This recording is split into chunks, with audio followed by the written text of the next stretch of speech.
بسم اللہ الرحمن الرحیم ان اللہ وملائکتہ یصلون علی النبی یا ایھا الذین آمنوا صلوا علیہ وسلموا تسلیما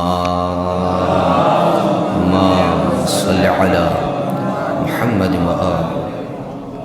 تمام تعریف حمد و ثنا وحدہ لا شریک پروردگار عالم کے لیے، درود و سلام حضرت محمد مصطفیٰ صلی اللہ علیہ وآلہ وسلم اور اہل بیت اطہار علیہم الصلوۃ والسلام پر۔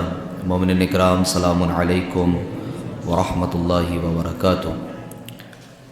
پروردگار عالم کا بے انتہا کرم، اس کی مہربانی، اس نے اپنی تمام تر عطاؤں میں سے ایک عظیم عطا ماہ مبارک رمضان کی صورت میں ہمارے مقدر کی ہے، اور یہ اس عظیم نعمت کے اوپر پروردگار عالم کا جتنا شکر گزار بندہ رہے وہ کم ہے۔ اس عظیم اور رحیم پروردگار جو کہ سب سے زیادہ انسان سے محبت کرنے والی ذات ہے، اس نے ماہ مبارک رمضان میں اپنا دسترخوان اور اپنی جانب سے میزبانی کے فرائض کو خصوصی طور پر ماہ مبارک رمضان میں انجام دینے کا وعدہ فرمایا ہے۔ بندگان خدا کے لیے یہ مہینہ ماہ تقویٰ ہے، جس کے لیے قرآن مجید میں روزے کے وجوب کے حوالے سے جو ارشاد ہوا ہے، یا ایھا الذین آمنوا کتب علیکم الصیام کما کتب علی الذین من قبلکم لعلکم تتقون، بہت ہی معروف آیت روزے کے وجوب کے لیے۔ کتبہ یہ طلبہ جانتے ہیں مدرسے میں پڑھنے والے کہ یہ فعل ماضی کا صیغہ ہے، اور جب بھی قرآن مجید میں پروردگار عالم فعل امر استعمال کرتا ہے، حکم دیتا ہے، تو یا تو وہ واجب ہوتا ہے یا پھر وہ مستحب ہوا کرتا ہے۔ سنت چیزوں کے لیے اور مستحب چیزوں کے لیے یا واجب چیزوں کے لیے بھی وہ فعل امر کا صیغہ استعمال کرتا ہے، لیکن پورے قرآن میں جہاں بھی فعل ماضی مجہول کا صیغہ استعمال ہوا، اس کا مطلب یہ ہے کہ یہ واجب ہے، اور فقط فرض کیا گیا، واجب کیا گیا، یہ مستحب نہیں قرار پائے گا۔ کرے تو ٹھیک، نہ کریں تب بھی ٹھیک، ایسا نہیں ہے، بلکہ فقط اور فقط واجب کاموں کے لیے اللہ فعل ماضی مجہول کا صیغہ استعمال کرتا ہے۔ کتبہ یہ فعل ماضی مجہول کا صیغہ ہے۔ یا ایھا الذین آمنوا کتب علیکم الصیام، اے اہل ایمان، اے مومنو، اے ایمان والو۔ کتبہ لفظی ترجمہ تو یہ ہے کہ لکھ دیا گیا، لیکن اس کا اگر فقہی اعتبار سے اس کا حکم لیا جائے گا تو یہی ہے کہ تمہارے لیے روزے کو فرض قرار دیا گیا۔ کتب علیکم الصیام، صیام صوم کا جمع ہے، صوم کے معنی ہے رکنا، جلانا، بہت سارے معنی ہیں صوم کے، جیسے تقویٰ کے بہت سارے معنی آپ کی خدمت میں عرض کرتا رہتا ہوں۔ کتب علیکم الصیام، تمہارے اوپر روزے کو فرض قرار دیا گیا، کما کتب علی الذین من قبلکم، جس طریقے سے تم سے پہلے والوں کے اوپر میں نے فرض کیا تھا، واجب قرار دیا تھا۔ ابھی چند روز پہلے درس قرآن میں یہ عرض کر رہا تھا کہ یہاں کما کتب علی الذین من قبلکم سے مراد یعنی تم سے پہلے والوں پر جو روزہ فرض کیا گیا وہ کون سے افراد ہیں؟ تو تمام مفسرین کا اجماع ہے، اس سے مراد صرف اور صرف انبیاء ہیں، امت کے نبی ہیں، رسول ہیں، کہ جن کے لیے اللہ نے ماہ مبارک رمضان کے روزوں کو فرض کیا تھا۔ یہ ہماری بہت بڑی خوش نصیبی ہے۔ دیگر تمام انبیاء کے لیے، دیگر نبیوں کے لیے جس چیز کو فرض قرار دیا گیا تھا وہ چیز ہمارے لیے فرض قرار دی گئی۔ دوسری تمام تر امتیں، حضرت موسیٰ کی امت ہو کہ حضرت عیسیٰ کی، یا دیگر نبیوں کی امت ہو، ان کے اوپر ماہ مبارک رمضان کا روزہ نہیں تھا۔ ان کے لیے روزے تو تھے مگر ماہ مبارک رمضان کا روزہ نہیں تھا۔ ماہ مبارک رمضان کا روزہ فقط اور فقط اللہ نے انبیاء کے لیے فرض کیا تھا، یعنی حضرت عیسیٰ، حضرت موسیٰ، یعقوب و اسماعیل و اسحاق، آدم سے لے کر خاتم تک تمام انبیاء کے لیے اللہ نے اس مہینے کے روزے کو مقدر کیا تھا۔ اس امت کا خاصہ یہ ہے، اس امت کی خوش نصیبی یہ ہے کہ اللہ نے اس ختمی مرتبت کے ساتھ ساتھ اس امت کے لیے بھی روزے کو فرض قرار دیا ہے، جس کو ہم اپنے لیے نعوذ باللہ مصیبت سمجھتے ہیں کہ روزے کی تلخی، روزے کی سختی، اور روزہ رکھنا، بھوک اور پیاس کو برداشت کرنا، حرام کو چھوڑ کر بلکہ حلال چیزوں سے بھی پرہیز کرنا، یہ ماہ مبارک رمضان میں ایک روزے دار کو کرنا پڑتا ہے، ایک مومن اور مومنہ کو کرنا پڑتا ہے۔ امام صادق علیہ الصلوۃ والسلام ارشاد فرماتے ہیں صلی اللہ علیہ محمد و محمد، امام فرماتے ہیں کہ پروردگار عالم کا یہ لفظ یا ایھا الذین آمنو، سیدھا وہ کہتا کہ تمہارے لیے ہم نے روزے کو فرض کیا کافی تھا، لیکن شروع میں یہ جو لفظ اللہ نے استعمال کیا ہے کہ اے مومنو، یہ روزے کی تلخی کو ختم کر دیتا ہے۔ یہ ایک ایسا لفظ ہے پروردگار عالم جو کہ احد ہے، صمد ہے، بے نیاز ہے، وہ اپنے محتاج بندے کے لیے ایسا جملہ استعمال کر رہا ہے کہ اے مومنو، تمہارے لیے ہم نے روزے کو فرض کیا ہے۔ تو اللہ کا یہ جملہ اتنا پیار سے جو مومنوں کو خطاب کیا جا رہا ہے، اس جملے کو سننے کے بعد امام فرماتے ہیں کہ مومنوں کے دلوں سے روزے کی تلخی ختم ہو جاتی ہے، روزے کی جو مشقت ہے، بھوک اور پیاس کی اور حلال چیزوں سے پرہیز کی، تو وہ جو تلخی ہے، روزے کی سختی ہے، وہ اپنے آپ اس جملے کے ذریعے سے ختم ہو جاتا ہے۔ جیسے ہوتا یہ ہے کہ ڈاکٹر کے پاس، اس کی مثال اگر میں دوں، جو کہ تقویٰ کی مثال لی جاتی ہے کہ تقویٰ کیا ہے۔ اس آیت کو اگر آپ پڑھیں، اس کا ترجمہ کریں، یا ایھا الذین آمنو، اے ایمان والو، کتب علیکم الصیام، تمہارے اوپر روزے کو فرض کیا گیا ہے، کما کتب علی الذین من قبلکم، جس طریقے سے پہلے والوں پر روزہ فرض کیا گیا تھا، لعلکم تتقون۔ دیکھیں اس میں دو پہلو ہیں۔ پہلا پہلو یہ ہے، اللہ یہ کہہ رہا ہے کہ روزہ کس لیے فرض کیا ہے؟ تاکہ تم متقی بن سکو، لعلکم تتقون، شاید تم متقی بن جاؤ۔ تو روزے کے وجوب کا پروردگار عالم جو سبب بتا رہا ہے، وجہ بتا رہا ہے، وہ یہ ہے کہ تم متقی بن جاؤ۔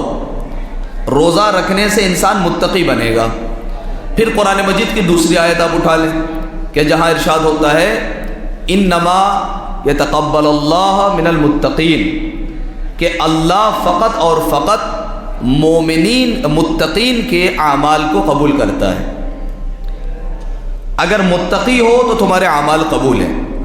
لیکن یہاں کیا کہہ رہا ہے؟ دیکھیے وہی قرآن ہے، کوئی حدیث نہیں ہے کہ قرآن سے ٹکرائے تو حدیث کو دیوار پہ مار دو، یہ معصوم کی حدیث ہے۔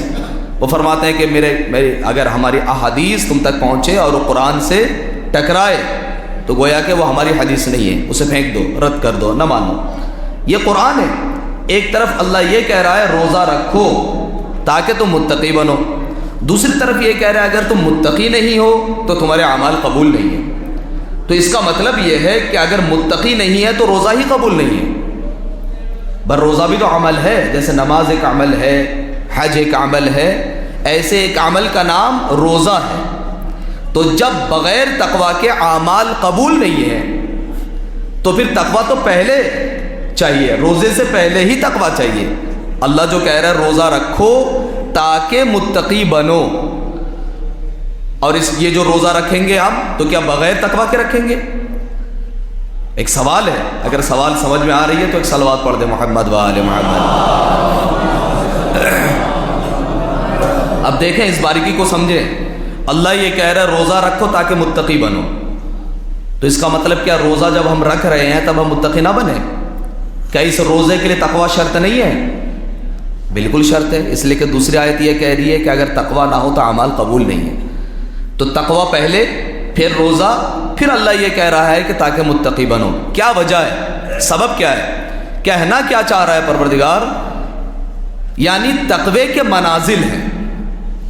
پہلا تقویٰ یہ ہے، مرحلہ اولا یہ ہے، پہلا اسٹیپ یہ ہے، پہلی منزل یہ ہے کہ تمہارے پاس تقویٰ ہو، اور تقوی کا پہلا مرحلہ ہو تو تم روزہ رکھو گے۔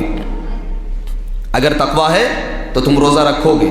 یہ تقویٰ کی شرط یہ ہے کہ انسان واجبات کو انجام دیتا ہے، وہی روزہ رکھے گا جس کے پاس تقویٰ ہے۔ اب اگر کسی کو یہ توفیق نصیب نہیں ہے، ماہ مبارک رمضان کے برکتوں سے وہ فائدہ نہیں اٹھا رہا ہے، روزہ نہیں رکھ رہا ہے، تو پھر اس کے لیے تو وہ حاکم شرع چاہیے جو امام کی صورت میں ہو۔ روایت کے اندر ہے جب امام زمان تشریف لے آئیں گے اور ان کی حکومت ہوگی، اللہم صل علی محمد، جب امام تشریف لے آئیں گے تو ان کی حکومت کی خاصیت یہ بتائی گئی ہے خود روزہ کے حوالے سے۔ فرماتے ہیں کہ امام سب سے پہلے اس کی تعزیر کریں گے، یعنی کوڑے لگائے جائیں گے، تادیب ہوگی، 1 دن 2 دن 3 دن، 3 دن کے بعد بھی اگر وہ نہیں مانتا تو پھر اس کے سر کو اس کے بدن سے جدا کر دیا جائے گا۔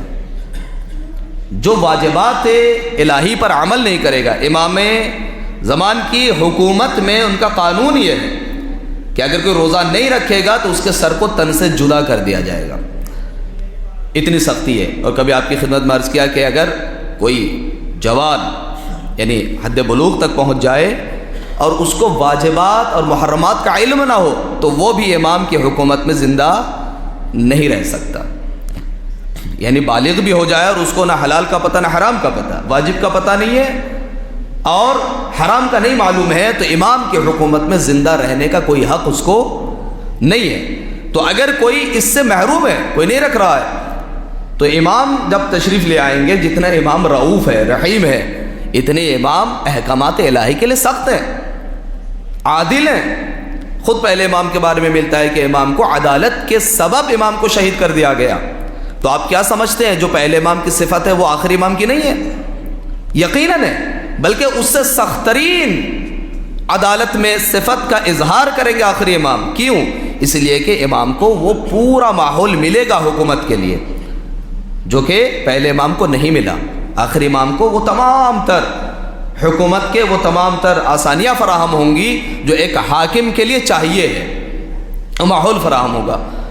تو اگر کوئی روزہ نہیں رکھتا تو اس کے لیے تو سزا یہ ہے، مرنے کے بعد جو اس کا عذاب ہے وہ اور ہے۔ اس دنیا میں جو دنیاوی فائدے ہیں اس کو بھی آپ چھوڑیں، صرف یہ اگر کوئی انسان متقی ہے تو وہ روزہ رکھے گا۔ اور یہ جو امام کی حکومت کے حوالے سے میں نے آپ کے خدمت میں ذکر کیا ہے، یہ خود چھٹے امام جعفر صادق علیہ السلام نے بھی فرمایا ہے صلی اللہ علیہ محمد و آل محمد، جب زرارہ کے سامنے امام نے اسلام کی بنیاد کے حوالے سے بیان کیا، بنی الاسلام علی 5۔ آپ بارہا اس حدیث کو سنتے ہیں، مجھ سے بھی سنی ہے کہ اسلام کی بنیاد 5 چیزوں کے اوپر ہے۔ بنیاد اسلام یعنی اس کے جو پلرز ہیں وہ 5 ہیں، جس کے اوپر اسلام استوار ہے، اسلام کھڑا ہے، ورنہ اسلام گر جائے گا۔ سب سے پہلے امام نے فرمایا الصلاۃ، نماز، اس کے بعد والزکاۃ، نماز اور زکوٰۃ۔ خود زکوٰۃ قرآن مجید میں آپ دیکھیں گے نماز کے ساتھ زکوٰۃ کو رکھا ہے، تو امام نے بھی حدیث میں نماز کے بعد ہی زکوٰۃ کا ذکر کیا، الصلاۃ والزکاۃ والحج۔ سب سے پہلے نماز ہے، پھر اس کے بعد زکوٰۃ ہے، پھر اس کے بعد حج ہے، اور والصوم، اور اس کے بعد امام نے فرمایا روزہ۔ یہ 4 چیزیں اور پھر 5ویں چیز بھی ہے۔ 5 چیزیں ہیں کہ جس کے اوپر اسلام کھڑا ہے۔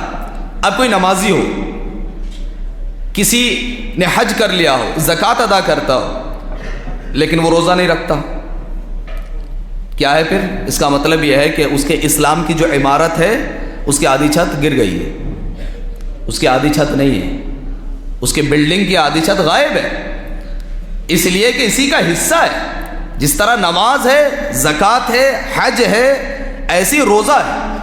اب اگر کوئی نمازی ہے مگر روزے دار نہیں ہے تو پھر ظاہر سی بات ہے پورا اسلام آیا ہی نہیں اس کے پاس، اس کے جو سزائے وہ الگ چھوڑیے، ابھی تو یہ پورا مسلمان بھی نہیں ہے، اس لیے کہ عمارت ابھی جب تک تیار نہیں ہوتی تب تک اس کو گھر نہیں کہا جاتا، جب مکمل ہو جاتا ہے تب اس کو آپ گھر کا نام دیتے ہیں۔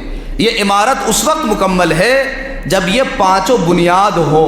تو پھر زرارہ نے کہا کہ مولا اور کون سی چیز ہے؟ تو امام نے فرمایا ولایتنا اہل البیت، اور 5ویں چیز ہم اہل بیت کی ولایت ہے۔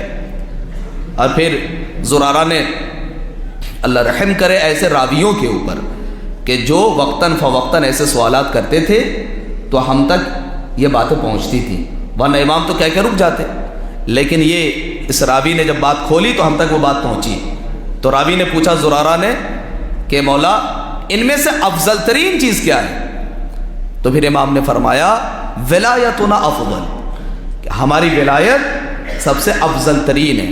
اور پھر جب پوچھا گیا تو امام نے فرمایا وجہ یہ ہے کہ نماز پڑھو وہ قبول نہیں اگر ہماری ولایت نہ ہو، حج کرو ہماری ولایت نہ ہو تو وہ قبول نہیں ہے، زکوٰۃ دو ہماری ولایت نہیں ہے تو قبول نہیں، اسی طریقے سے روزہ ہو اور ہماری ولایت نہ ہو تو پھر قبول نہیں ہے۔ اس لیے ولایت کو اللہ نے افضل ترین قرار دیا۔ وہ سوال اپنے مقام پر ہے، کیا روزہ رکھنے سے ہی تقویٰ آئے گا یا تقویٰ ہوگا تو روزہ رکھے گا؟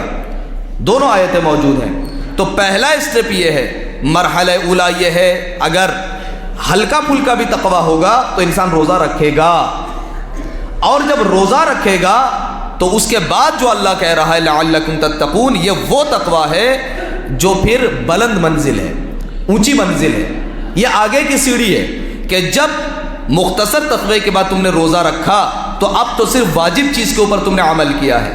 روزہ واجب تھا تو تم نے رکھا، لیکن اس روزے کے بعد جو تمہیں تقوی حاصل ہوگا وہ یہ ہوگا کہ جب ماہ مبارک رمضان ختم ہو جائے گا تو ماہ مبارک کے بعد پھر تم حرام چیزوں سے ہی نہیں بچو گے بلکہ مکروہ چیزوں سے بھی تم پرہیز کرو گے، تم مستحبات پہ عمل کرو گے، چھوٹی چھوٹی چیز جس سے اللہ ناراض ہوتا ہو اس سے تم پرہیز کرو گے۔ یہ وہ تقویٰ ہے جو ماہ مبارک رمضان کے بعد حاصل ہوتا ہے اور جس کا مطالبہ قرآن مجید کر رہا ہے، یا ایھا الذین آمنوا کتب علیکم الصیام کما کتب علی الذین من قبلکم۔ یہ جو میں نے بتایا کہ امام نے فرمایا، یہ جملہ روزے کی تلخی کو ختم کر دیتا ہے۔ یہ جو اللہ کہہ رہا ہے مومنو، یہ کیوں کہا؟ تو اس کی ایک مثال جو تقوی کے حوالے سے آپ کی خدمت میں عرض کرتا ہوں، مثلا اس کی آپ مثال لے سکتے ہیں ویکسینیشن۔ جیسے کوئی ٹیکہ لگتا ہے، ویکسینیشن لگتی ہے، کورونا گیا، اس کے جب تک کورونا زور پہ تھا اور اس کا ٹیکہ نہیں بنا تھا، ویکسینیشن نہیں آئی تھی، تو کتنے پریشان تھے، ماسک اور اس کے علاوہ لوگوں سے پرہیز، مریضوں سے دور۔ لیکن جب کسی نے ٹیکہ لگا لیا ہے تو وہ اب تھوڑا سا اس میں ہمت آ گئی، اب بے دھڑک وہ کہیں بھی پہنچتا ہے، مریض کے برابر میں بیٹھتا ہے، اتنا وہ ماسک کا استعمال نہیں کر رہا ہے۔ وہ کیوں ایسا کر رہا تھا؟ اس لیے اس کو معلوم ہے کہ میں نے ٹیکہ لگوا لیا ہے، اب اس کے بعد اتنا خطرہ ہمارے لیے نہیں ہے۔ یہی تقویٰ کی مثال آپ لے لیجئے، جب تک انسان متقی نہیں بنے گا وہ جہاں بھی جائے گا اس رنگ برنگ جائے گا، لیکن جب انسان اس منزل تقویٰ تک پہنچ جاتا ہے جو روزے کے بعد اللہ طلب کرتا ہے، یعنی مضبوط والا تقویٰ، تو پھر وہ کیسا ہی ماحول ہو، پھر ماحول کی آلودگی اس کے ساتھ نہیں آتی، پھر وہ گناہگاروں کے مجمع بھی رہتا ہے مگر گناہ نہیں کرتا، وہ غلطی کرنے والوں کے بھیڑ میں رہتا ہے مگر وہ غلطیاں نہیں کرتا، بے نمازیوں کے درمیان رہتا ہے مگر وقت نماز وہ مسجد میں آ جاتا ہے، جو روزہ خور ہے ان کے درمیان وہ رہتا ہے مگر سحر میں اٹھ کے وہ سحری کرتا ہے اور روزہ رکھتا ہے، اس میں کوئی فرق نہیں پڑتا، اس لیے کہ اس کے پاس تقویٰ آ چکا ہے۔ اب کوئی معنی نہیں ہے واجبات پر عمل کرنا اور محرمات سے بچنا، اس کے لیے معنی نہیں ہے، اس لیے کہ اس کی ویکسینیشن ہو چکی ہے۔ تو اب دیکھیں اس بچے کو جب انجیکشن لگایا جاتا ہے، یہاں تک کہ بڑے بڑے پہلوان گھبرا جاتے ہیں جب انجیکشن کا نام آتا ہے، وہ جو لمبی سی سوئی ہے اس سے ہر کوئی ڈرتا ہے۔ کون ہے پہلوان جو سوئی سے نہ ڈرتا ہو ڈاکٹر کے؟ تو کیا کہتا ہے ڈاکٹر جب بچے کو دیا جاتا ہے؟ آپ بچے کی مثال ہی لے لیجئے، آپ ناراض نہ ہو، تو بچے کو پہلے اس کو سمجھایا جاتا ہے پریشان نہ ہو، یا ویکسینیشن لگانے کے لیے، ٹیکہ بچوں کو لگانے کے لیے، کوئی بات نہیں بچے گھبراؤ نہیں بیٹے، یہ صرف تمہیں نہیں لگایا جا رہا ہے بلکہ تم سے پہلے والے بھی کتنے ایسے گزرے ہیں جن کو لگایا ہے ہم نے، ایسے بہت سارے بچے ہیں، تمہارے دوست، تمہارے بھائی، وہ بہن، وہ پڑوسی، ان سب نے لگوایا ہے، تم کیوں گھبرا رہے ہو؟ بالکل اللہ نے وہی طریقہ استعمال کیا۔ جب اللہ نے روزے کی سوئی کو اٹھایا، اب فرضی مثال آپ سمجھ لیں کہ روزے کی وہ جو سوئی ہے، اب ظاہر سے بات تکلیف تو ہوگی، بھوک پیاس یہ تمام چیزیں برداشت کرنا، یہاں تک کہ روزے میں حلال چیزوں سے بھی بچیں گے آپ، مثلا جو غذا آپ کے گھر میں ہے وہ آپ کے لیے حلال ہے مگر آپ روزے میں اس کو بھی اپنے لیے کھانا حرام سمجھتے ہیں، کیوں؟ اس لیے کہ شرائط روزہ میں سے، تو پروردگار عالم نے جب اس سے بچایا تو گویا کہ یا ایھا الذین آمنو، سب سے پہلے کہا میرے بندو اہل ایمان، مجھ پر ایمان رکھنے والے گھبراؤ نہیں. تو تھوڑا سا پروردگار عالم جو ہے وہ آہستہ آہستہ تیار کر رہا ہے تاکہ روزہ کی سوئی لگائی جا سکے. یا ایھا الذین آمنو، اور پھر جب سوئی لگنے کے بعد پریشان ہوا تو کہتے کما کتب علی الذین من قبلکم، گھبراؤ نہیں، تم سے پہلے والے جو گزرے ہیں ان کے لیے بھی تو روزہ فرض کیا تھا، یہ تمہارے لیے نہیں ہے صرف. جب انبیاء نے، تم سے پہلے انبیاء گزرے انہوں نے روزہ رکھا ہے تو تمہارے لیے بھی ہے، تاکہ یہ تلخی ختم ہو. تو یہ جو امام فرماتے ہیں کہ اس جملے کے ذریعے سے یہ تلخی ختم ہو جاتی ہے روزے کی، تو اس کا مطلب یہی ہے کہ پروردگار عالم ہمیں یہ کہنا چاہ رہا ہے کہ پریشان نہ ہو. یہ جو پیچھے بیٹھے ہیں تھوڑا آگے آ جائیں تاکہ یہ جگہ ہے اندر، یہ جو باہر دھوپ میں بیٹھے ہیں اندر آ جائیں، جگہ ہے. ارے اٹھتے کیوں نہیں بھائی؟ یہ ڈاکٹر حسین اٹھو، بیٹھ تم لوگ اٹھو، آگے آ جاؤ، تمہارے لیے جگہ بنا رہا ہوں، بیٹھے ہو. اچھا سب مل کے ایک بلند ترین صلوات پڑھ لیں، محمد وآل محمد. تو میرے عزیزوں، تو یہاں پروردگار عالم نے واضح طور پہ یہی کہا ہے کہ روزہ صرف تمہارے لیے نہیں ہے، تم سے پہلے والوں پر یعنی انبیاء علیہ الصلوۃ والسلام کے اوپر بھی روزہ رکھا ہے تاکہ تم متقی بن جاؤ. انشاءاللہ اگلے خطبات میں، اگلے جمعوں میں بتاؤں گا کہ روزہ میں جو تقوی حاصل ہوتا ہے اس کو محفوظ کس طرح سے کیا جائے. جس طریقے سے عید کے خطبے میں عموماً ایک جملہ میرا رہتا ہے کہ جو ماہ مبارک رمضان میں آپ نے کمایا اس کو محفوظ کیسے آپ رکھیں کہ چوری نہ ہو جائے، جیب کاٹ کے نہ لے جائے. تو ایسے ہی روزہ میں جو آپ تقوی روزانہ حاصل کر رہے ہیں، اس تقوی کو محفوظ کیسے رکھا جائے، روزانہ جو حاصل ہو رہا ہے تھوڑا تھوڑا کر کے اس کو کیسے ہم محفوظ رکھیں تاکہ وہ شیلڈ بن سکے. پھر تقوی جب آ جاتا ہے تو پھر بیماری ہمارے قریب سے ہو کے گزر جائے گی مگر ہمیں چھو نہیں سکتی. اگر اس نے چھو بھی لیا تو تب ہمارے اندر داخل بھی نہیں ہو سکتی، یعنی ہم مریض نہیں ہوں گے پھر اس صورت میں اگر ہمارے پاس وہ تقوی آ گیا جس کا مطالبہ قرآن مجید نے کیا ہے. بسم اللہ الرحمن الرحیم، والعصر ان الانسان لفی خسر الا الذین آمنوا وعملوا الصالحات وتواصوا بالحق وتواصوا بالصبر.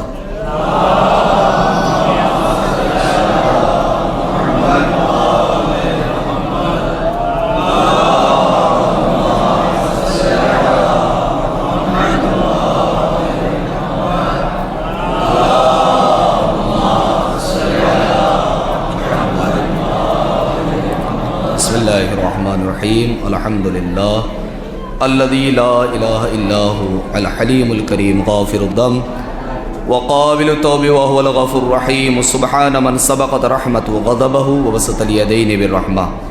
سبحان من لم يكلف نفسا الا دون وسعها وعفى عن السيئات ولم يجاز بها.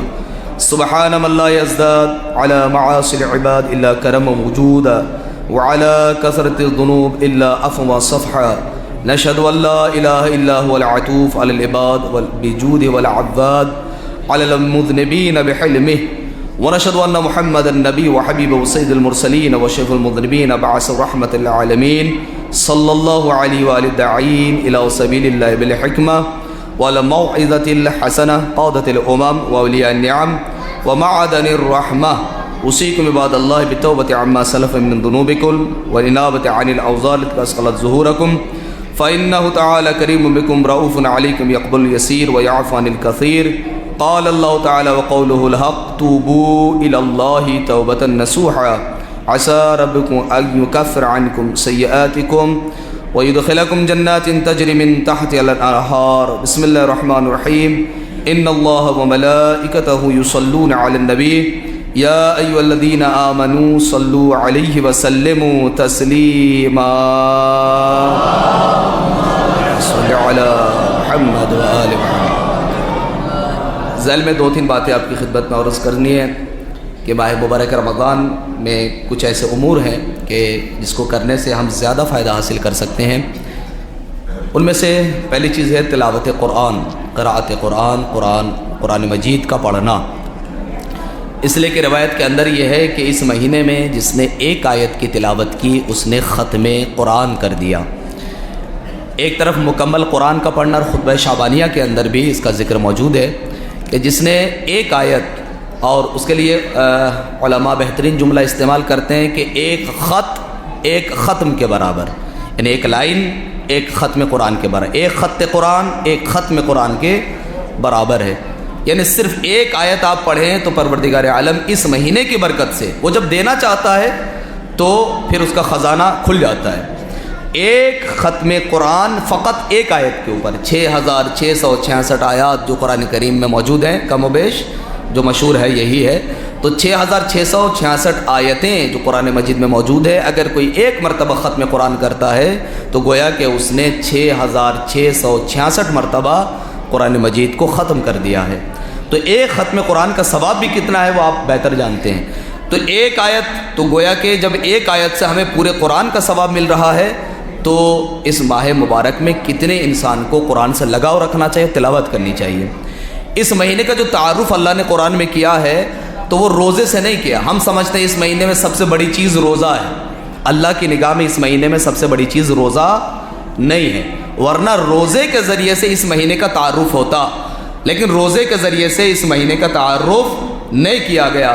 جیسے حدیث قصہ میں بی بی سیدہ کو مرکز تعارف قرار دیا گیا، اتنی بڑی ذات ہے جس کے ذریعے سے اہل بیت کا تعارف ہو رہا ہے، ایسے ہی ماہ مبارک کا جو تعارف ہوا وہ روزے سے نہیں ہوا کہ یہ وہ مہینہ ہے جس میں ہم نے روزے کو فرض کیا ہے، نہ، بلکہ اللہ یہ کہہ رہے ہیں یہ وہ مہینہ ہے شہر رمضان الذی انزل فیہ القرآن، یہ وہ مہینہ ہے جس میں میں نے قرآن کو نازل کیا ہے۔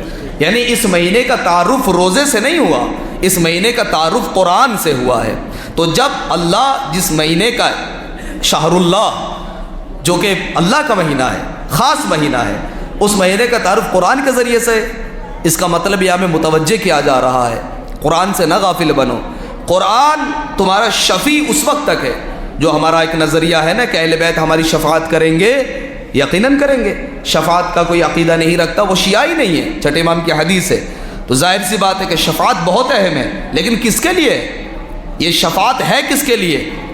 کبھی آپ نے سوچا کیا ہر کسی کے لیے شفاعت ہے؟ نہیں۔ شف کے معنی کیا ہے؟ نماز تہجد آپ پڑھتے ہیں، نماز تہجد اگر کوئی نہیں پڑھتا وہ ماہ مبارک رمضان میں اس سے استفادہ کریں، اور اس کی تفصیل میں کوشش کروں گا کہ اگلے جمعے بیان کروں، لیکن اس ایک ہفتے تک 8 دن تک کیوں آپ محروم رہیں؟ لہٰذا آپ کتابیں اٹھائیں، علماء سے رجوع کریں، مجھ سے پوچھیں نماز شب کا طریقہ کیا ہے، جو سب سے آسان طریقہ ہے۔ 11 رکعت نماز آپ نہیں پڑھ سکتے، آسان ہے، پڑھ سکتے ہیں، لیکن اتنا بھی نہیں پڑھنا چاہتے، شروعات آپ کرنا چاہتے ہیں تو 3 رکعت سے شروع کرو، 2 رکعت نماز شف، 1 رکعت نماز وتر، اس سے شروع کر دو، اس سے پہلے 8 رکعت چھوڑ دو، جو پڑھ رہے ہیں وہ پڑھتے رہیں، جو ابتدا کرنا چاہتے ہیں صرف 3 رکعت سے شروع کرو، جو اذان صبح ہوتی ہے اس سے پہلے 3 رکعت کتنا ٹائم لگے گا؟ 2 رکعت نماز شف پڑھو، 1 رکعت نماز وتر پڑھو، 2 رکعت نماز شف ایک بار سورہ الحمد اور کوئی سا سورہ دونوں رکعتوں میں پڑھو، قنوت نہیں ہے، اور 1 رکعت اس کے بعد نماز وتر جس کو وتر کہتے ہیں اس کو پڑھنے کا طریقہ ہے ایک بار سورہ الحمد پڑھو، ایک بار قل اللہ پڑھو، اس کے بعد قنوت کے لیے ہاتھ اٹھاؤ، 40 مومنین کے لیے، مومنین مومنات زندہ ہو کہ مردہ کوئی فرق نہیں رکھتا، ان کے لیے مغفرت کی دعا طلب کرو، 300 دفعہ العفو پڑھو۔ یہ سب نہیں پڑھنا ہے کوئی بات نہیں، جو قنوت آپ سے آتی ہے وہ پڑھو، 3 رکعت نماز، 2 رکعت نماز شف، 1 رکعت نماز وتر، یہ پڑھ کے نماز کو تمام کر دو تاکہ عادی ہو جاؤ نماز شب کے لیے۔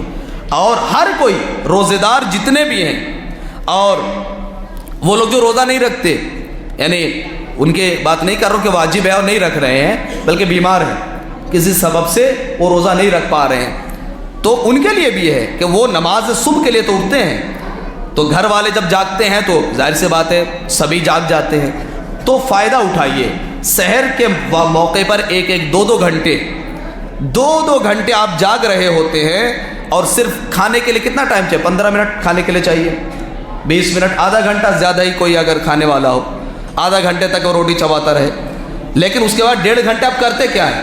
باتیں کرنا، موبائل دیکھنا، ادھر ادھر گھڑی دیکھنا، ٹی وی دیکھنا، ان چیزوں میں جو آپ وقت برباد کر رہے ہیں، اس میں سے 15 منٹ آپ ان 3 رکعت نماز کے لیے نکال لیجئے اور عادی بن جائے۔ سب سے فضیلت کا وقت نماز شب کا وہ موقع کہ جب آپ جاگتے ہوئے ہوتے ہیں، پہلے سے ہی سحر کے لیے آپ اٹھتے ہیں، اور صبح کی اذان سے پہلے ان 3 رکعت نماز کو آپ پڑھ لیجئے۔ تو لہٰذا اگر کوئی اس مہینے میں نماز شب کا پابند ہو جاتا ہے تو اس کے لیے پروردگار عالم دوسرے مہینوں میں جو ثواب رکھا ہے اس مہینے میں ہر عمل کا ثواب زیادہ ہے. جیسے میں نے بتایا کہ اس مہینے میں سونے کا ثواب بھی ہے, بولنے کا, اگر جائز بات کر اس کو بولنے کا ثواب ہے, چلنے کا ثواب ہے. سونے کا کون ثواب دے سکتا ہے؟ سوتے ہوئے انسان کیا کر رہا ہے, مگر سوتے ہوئے بھی ایک روزے دار ثواب لے لیتا ہے. تو اس مہینے میں ایک آیت کا پڑھنا پورے قرآن کے پڑھنے کا ثواب جو ہے اس کے برابر ہے. تو اس مہینے میں جو اللہ نے تعارف کرایا ماہ مبارک رمضان کا, وہ ہے قرآن کے ذریعے سے. لہٰذا قرآن کی تلاوت کرو, قرآن پڑھو, قرآن سے استفادہ کرو, اور قرآن تبھی تمہارا شفیع بنے گا. جو میں عرض کر رہا تھا کہ جب تم نے قرآن کو ساتھ رکھا ہے. نماز شب میں 2 رکعت میں نے بتایا نماز شف ہے. شف کا ترجمہ کیا ہے؟ جوڑا. شف یعنی جوڑا. وتر کہتے تنہا, شف جوڑے کو کہتے ہیں, وتر تنہا کو کہتے ہیں. نماز وتر کو وتر اس لیے کہتے ہیں کیونکہ 1 رکعت ہے, وہ جوڑا نہیں ہے, 2 نہیں ہے. اور نماز شف کو شف اس لیے کہتے ہیں کہ 2 ہے تو جوڑا ہے, اس لیے اس کو شف کہتے ہیں. تو شفاعت کس کے ساتھ ہے؟ جس نے جوڑا بنایا ہو. کیسا جوڑا؟ اہل بیت کے ساتھ. جس نے اپنی زندگی کو اہل بیت کے ساتھ جوڑی ہو, شفاعت اس کے لیے. زندگی آپ نے موتور زندگی گزاری, وتر والی زندگی گزاری, اور پھر یہ عقیدہ رکھو کہ آپ کو شفاعت نصیب ہو, ہرگز نہیں ہو سکتی. آپ زندگی میں اہل بیت کے ساتھ ہو تو مرنے کے بعد بھی اہل بیت آپ کے ساتھ ہیں. آپ زندگی میں قرآن کے ساتھ ہیں تو آپ کے مرنے کے بعد بھی قرآن آپ کے ساتھ ہے. بالکل واضح بات ہے کہ زندگی میں جس کو آپ نے جوڑا بنایا ہے, مرنے کے بعد بھی وہی آپ کا جوڑا رہے گا. لیکن اگر زندگی کا جوڑا آپ کا کوئی اور ہے تو پھر مرنے کے بعد وہی رہے گا. کسی سیاستداں کے ساتھ زندگی گزارو گے تو وہی تمہارے ساتھ محشور ہوگا. جو حشر اس کا ہوگا وہی حشر تمہارا ہوگا. کسی ایسے غلط دوست کے ساتھ تم نے زندگی گزاری ہے اور پھر عقیدہ یہ ہے کہ اہل بیت ہمارے شفیع بنیں گے, نہیں, ہرگز نہیں. اسی دوست کے ساتھ تم روز محشر محشور ہوگے. جو اس کا حشر ہوگا وہی تمہارا حشر ہوگا. تو جس کے ساتھ تمہاری زندگی گزرے گی وہی تمہارا شفیع بنے گا, وہی تمہارے ساتھ رہے گا, وہی حشر ہوگا جو اس کا حشر ہے.